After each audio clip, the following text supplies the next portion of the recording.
abiding in you, Lord, hiding.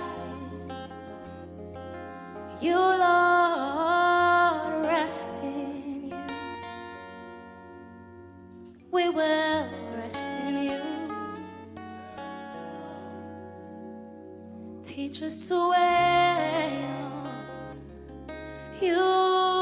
Draw strength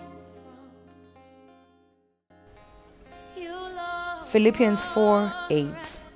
Finally, believers, whatever is true, whatever is honorable and worthy of respect, whatever is right and confirmed by God's word, whatever is pure and wholesome, whatever is lovely and brings peace, whatever is admirable and of good repute, if there is any excellence, if there is anything worthy of praise, think continually on these things.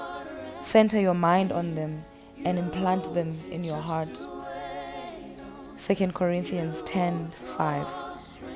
We demolish arguments and every pretension that sets itself up against the knowledge of God, and we take captive every thought to make it obedient to Christ.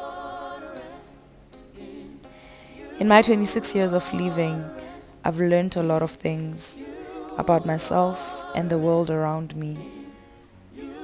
I've learned that I love creating. I love clouds. I love laughing.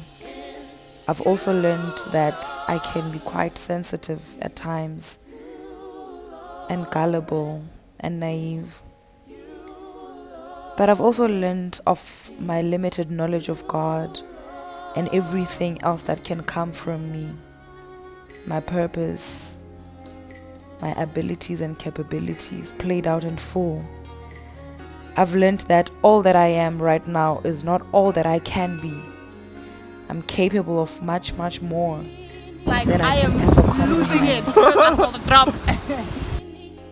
And I've learned to hold every thought that tells me otherwise captive, to make it obedient to Christ, because I am who Christ says I am.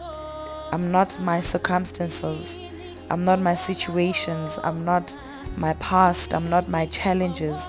I am who Christ says I am. I'm God's workmanship, and I walk in victory. Whatever it is that I come across, whatever it is that I'm yet to come across, has already been conquered. I don't worry about having everything by this age and that age, because I serve the author of time. I don't worry about a body clock. I don't worry about anything. I refuse to carry anything on my own shoulders. I refuse to have burdens, because I know that Jesus died on the cross for my shame, for my burden. I refuse to take up doubt, fear, and any other thing that makes me feel less than. I refuse to believe that my zero knowledge of mathematics makes me less of a person or makes me less smarter. I'm much, much more than that. I'm who God says I am. I look around. I watch the birds of the sky. I watch the trees, rivers and lakes, clouds. I watch everything.